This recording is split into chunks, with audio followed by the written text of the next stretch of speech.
What's up? What's up? What's up? What's up, y'all? Mark Holmes here.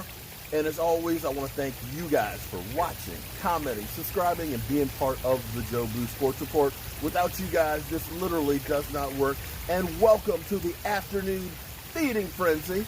I'm here with the fish, and they're getting frenzied because they want to get fed. So it's the feeding frenzy. I got to take care of the fishies. And remember, you don't want to go swimming with the fishies, okay? You don't want to go swimming with them, because that's not good.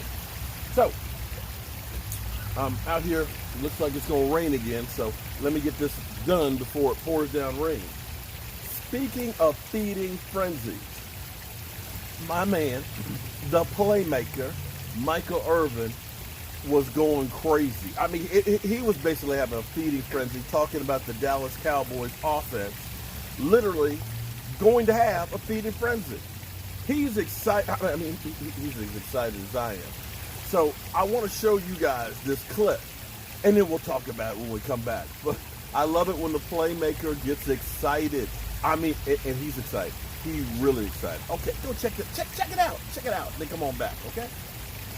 But let me just say this, because it would not be supercilious of me to make this statement. With what the Dallas Cowboys did in the 2020 NFL Draft by adding Ceedee Lamb to the #1 offense in the National Football League, what Will McClay did, what Jerry Jones, those guys, Mike McCarthy did by adding this guy, Ceedee Lamb, is akin, what did he say earlier? almost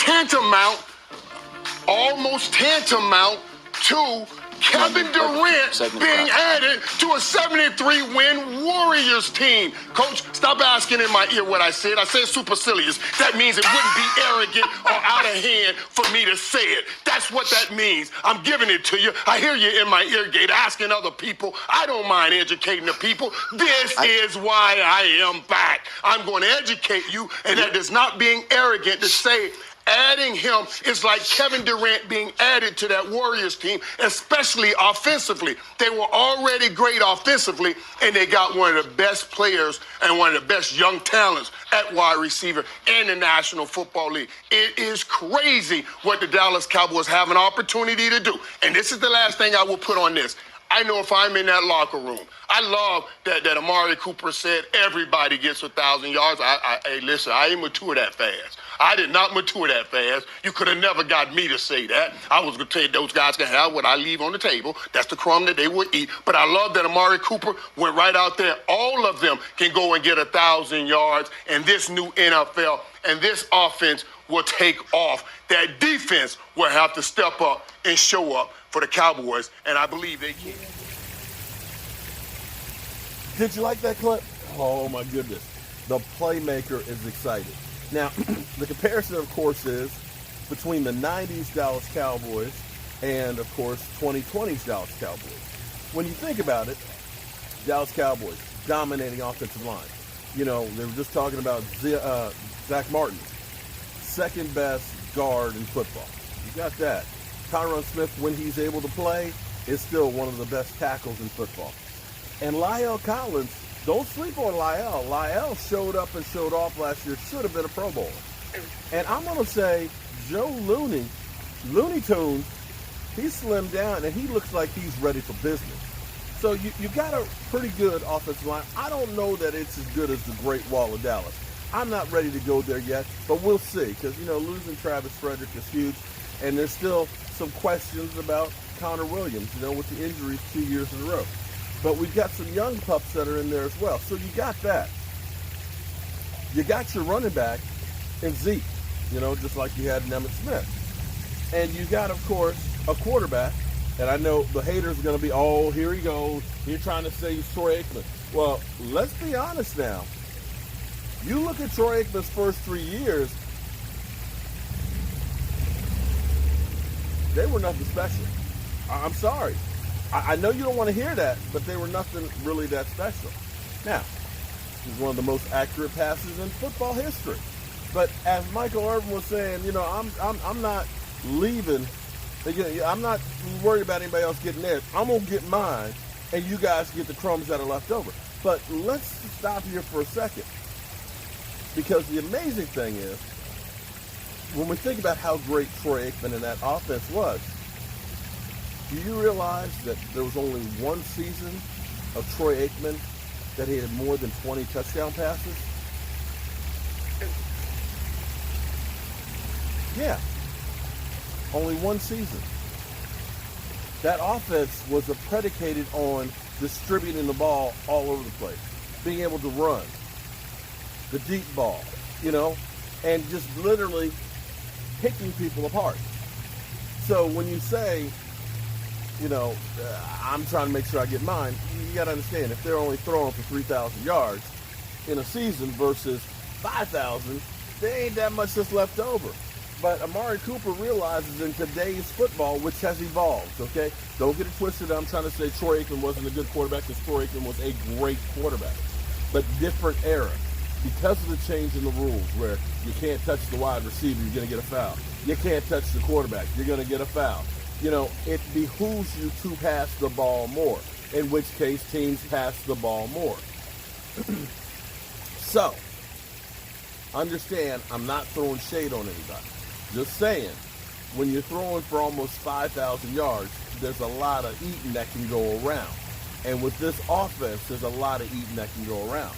So as Michael Irvin was saying, adding Ceedee, oh my God, adding Ceedee is like you're just adding another great player to an offense that was already great to begin with. And he is just like, he's like a kid at Christmas.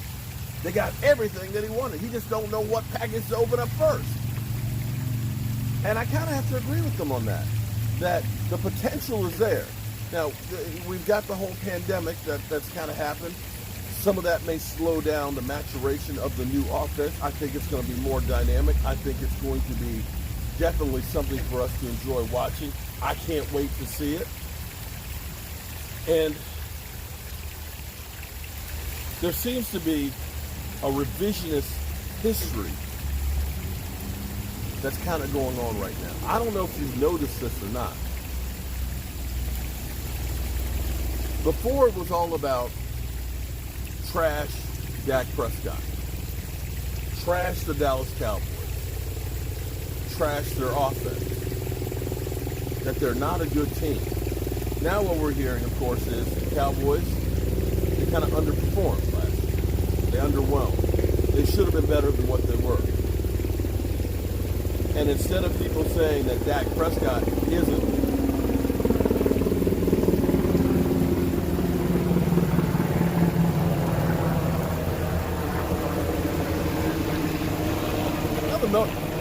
same time yesterday, that same military helicopter flew over. It's a big one, too. It seems to be that people are evolving their thoughts on Dak Prescott. Maybe I'm crazy. I don't know. Maybe I'm crazy. But it seems like people are beginning to have a difference of opinion, where before we always heard that Carson Wentz was the better quarterback. But now it seems like Dak is beginning to be rated higher than Carson Wentz. That whole narrative that Carson Wentz didn't have anybody to throw to and things like that seems to be going by the wayside. And now people are beginning to say, maybe Dak is not as bad as we thought. Am I wrong on that? I don't know. But it seems like things are evolving. So, Michael Irvin, I like what you have to say there. I like what you have to say there. So, with no further ado, let's take care of the fishies. And I think what I'm going to do is, I'm going to move the camera so you can really see the fishies, okay? I'm going to move it so you can really see my babies up close, okay? Hold up. The tripod in the water, and they're like, what the hell is going on? And I think it scared them. So you see they're all down in the bottom here. Come on, guys. It's just me. It's me. Come on. Come on. Come on. Damn, I literally scared the guy. Now you're making me look bad. Come on. Come on. They don't know what to think at the moment. Come on.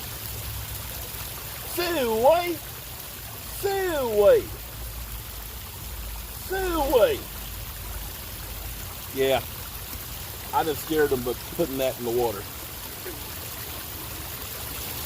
Oh well, I guess we're not going to get a show today. We could always try it this way. Come here, guys. Let's see if I put some food in it before we bring them back. Come on, guys. See if they smell the food. Oh, yep. I think they smell the food. Still don't know what to think.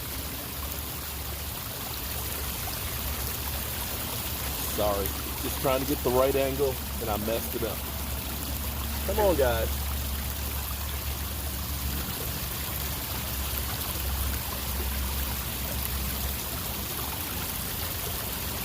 They're getting closer.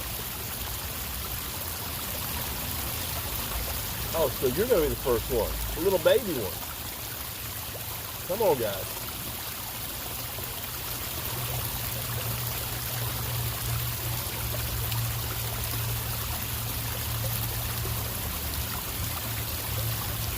There they go. So, they don't know what my tripod is. And so it kind of startled them. They didn't know what to think, if it's a predator or not. And so they kind of scattered and took their time to come back around. But I got to tell you, aren't they pretty? Aren't they pretty? Yeah, baby.